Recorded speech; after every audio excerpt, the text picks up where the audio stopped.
Assalamualaikum warahmatullahi wabarakatuh. Selamat pagi, selamat siang, selamat sore, dan selamat malam. Om Swastiastu, Namo Buddhaya, salam kebajikan. Hai traveler semua, salam jumpa lagi dengan saya Pak D pada video etapa keempat road trip Pak D dan keluarga selama liburan ke Bali dan Lombok selama kurang lebih 12 hari dan menempuh perjalanan kurang lebih 2000 km. Yang dalam setiap etapa videonya insya Allah akan ada beberapa tips-tips dan trik-trik yang menarik untuk disimak, dan juga trik-trik pada beberapa tempat wisata agar budget kita tidak membengkak dan aman di kantong. Dan semua rincian biaya per etapenya akan pada rincikan dalam deskripsi sehingga bisa menjadi acuan bagi teman-teman traveler semua yang mengadakan road trip bersama keluarga tercinta. Bagi teman-teman traveler yang ingin bertanya tentang hal-hal yang berkaitan dengan video ini dan video sebelumnya, silahkan bisa komen atau DM ke Pak Ade langsung. Pak Ade berharap video Pak Ade ini dapat bermanfaat bagi teman-teman traveler semua. Dan jangan lupa like, subscribe, dan komen yang akan selalu Pak Ade tunggu ya guys. Baiklah, kita langsung simak saja video berikut ini. Only for you guys.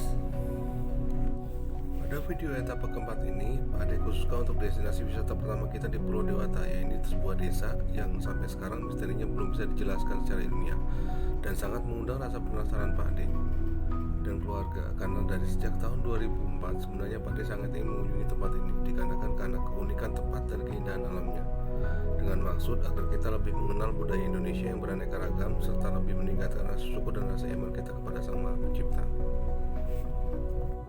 Seperti yang sudah Pak Ade jelaskan pada etapa ketiga hari sebelumnya, bahwa Pak Ade menginap di Kintamani di Villa Batu Green Hill yang sangat luar biasa tempatnya, baik pemandangannya dan suasananya.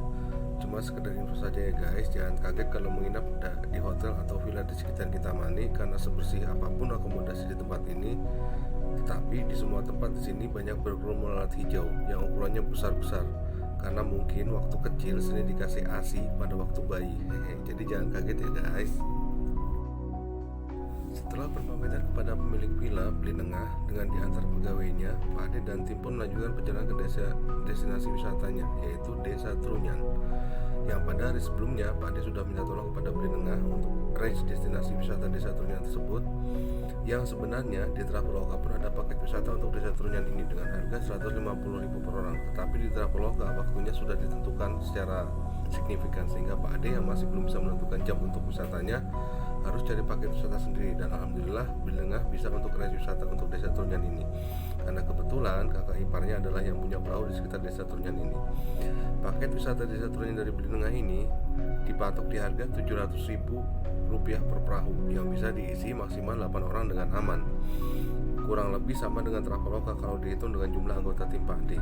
Tapi kalau anggotanya banyak, paket dari Belinengah ini sangat menguntungkan dan nyaman, karena satu perahu secara private kita sewa satu keluarga sendiri. Bagi yang membutuhkan nomor WhatsAppnya Belinengah untuk arrange villa dan liburan di sekitar Kintamani, bisa DM ke Pak D ya guys. Sebenarnya ada beberapa pemilik perahu yang mematok harga 500.000 per perahunya. Tapi hati-hati, itu scam karena penumpangnya masih dibebani biaya parkir perahu di Desa Trunyan dan retribusi masuk lagi per orangnya. Lebih baik kita pakai paket komplit dari Belinengah ini atau paket wisata dari Traveloka agar dalam nyaman berwisata. Untuk menuju Desa Trunyan kita harus menyeberangi Danau Batur dengan perahu.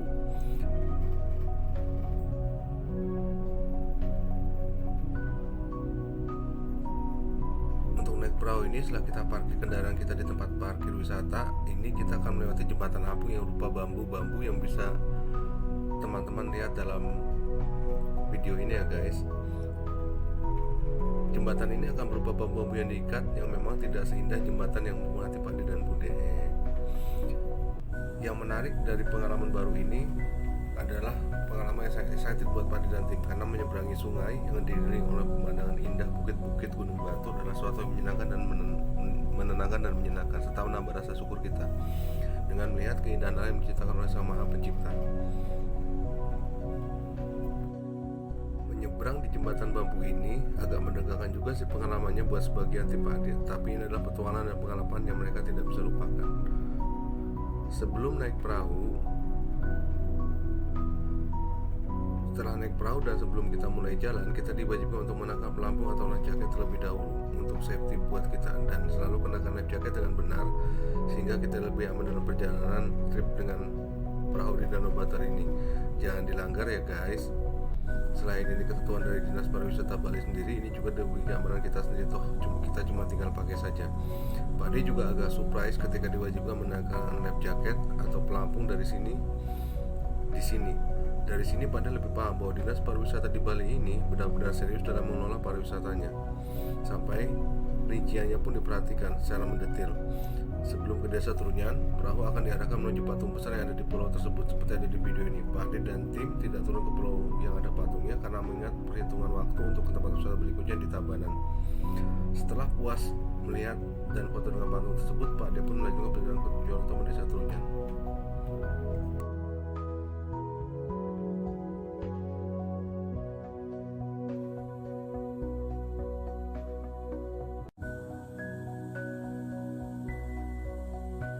Gunakan pelampungnya dengan benar ya guys, kaitkan dengan baik agar kita bisa kita manfaatkan seandainya terjadi sesuatu yang tidak kita inginkan. Mereka memang tidak menyediakan pelampung untuk ukuran khusus anak, tapi ya Pak dirasa masih aman lah, karena masih bisa dikaitkan dengan aman.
Di sini Pak D dan tim pada video ini sudah menangkap pelampung dengan aman dan sudah duduk di tempatnya masing-masing.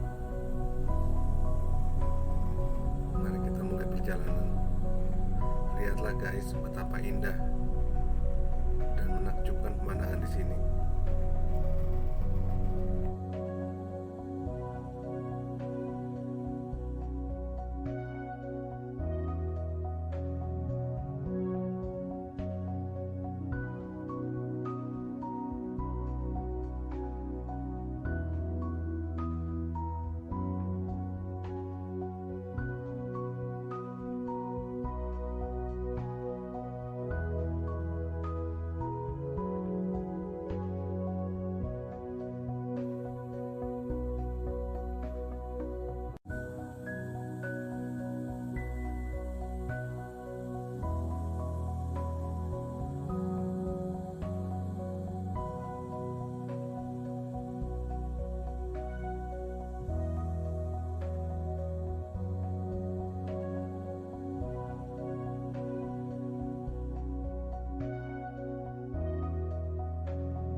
Menaiki perahu ini kita akan agak sedikit basah-basahan, tapi ya cuma sedikit sih guys dibanding dengan pemandangannya yang indah.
ini kita sudah bisa melihat patungnya yang ukurannya agak besar. Sebenarnya kita bisa turun di pulau ini, tapi Pade dan tim menuntutkan untuk tidak turun di pulau ini, karena yaitu perhitungan waktu untuk wisata berikutnya agar kita lebih hemat waktu dan supaya bisa sampai di wisata berikutnya sebelum malam.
Trunyan sendiri berasal dari kata Tarumenyan, yang namanya berasal dari nama sebuah pohon yang melegenda sampai mancanegara yang ada di daerah itu. Yang konon kabarnya pada masa lampau wanginya sempat merebak sampai mancanegara.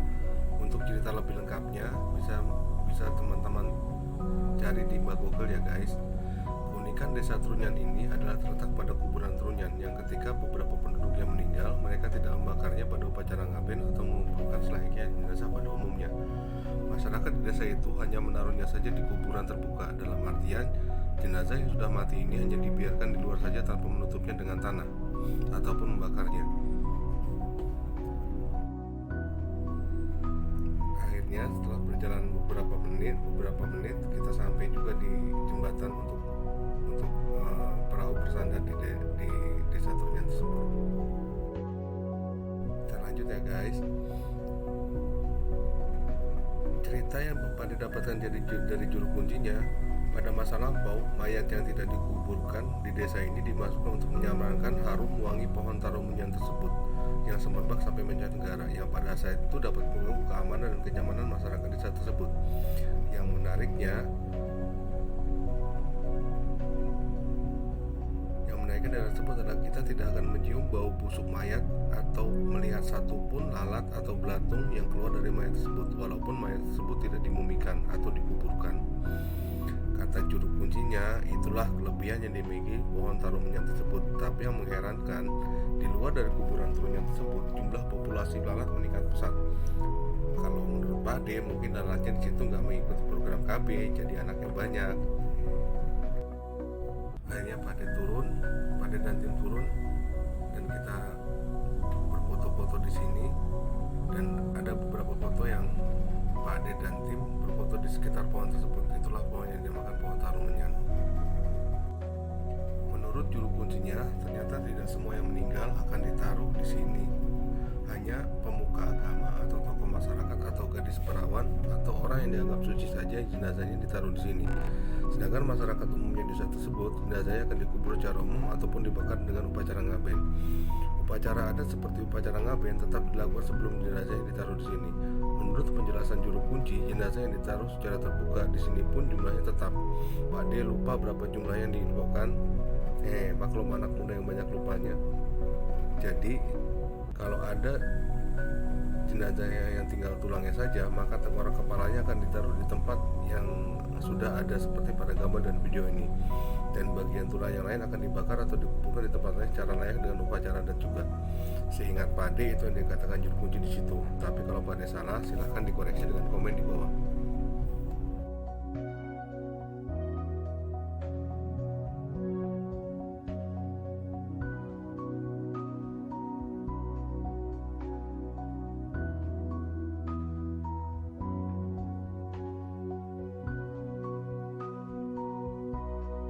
Baiklah teman traveler, silahkan dinikmati pemandangan dari video ini. Sampai jumpa di etapa keempat section kedua ya. Silahkan terus ikuti video road trip Ade dan keluarga di etapa-etapa berikutnya yang akan lebih menarik dan bermanfaat dengan tips-tips dan trik-triknya. Jangan lupa like, komen, dan subscribe. Terima kasih. Keraja 4 menunggang kuda masih bersambung ke etapa keempat section kedua. Wassalamualaikum warahmatullahi wabarakatuh.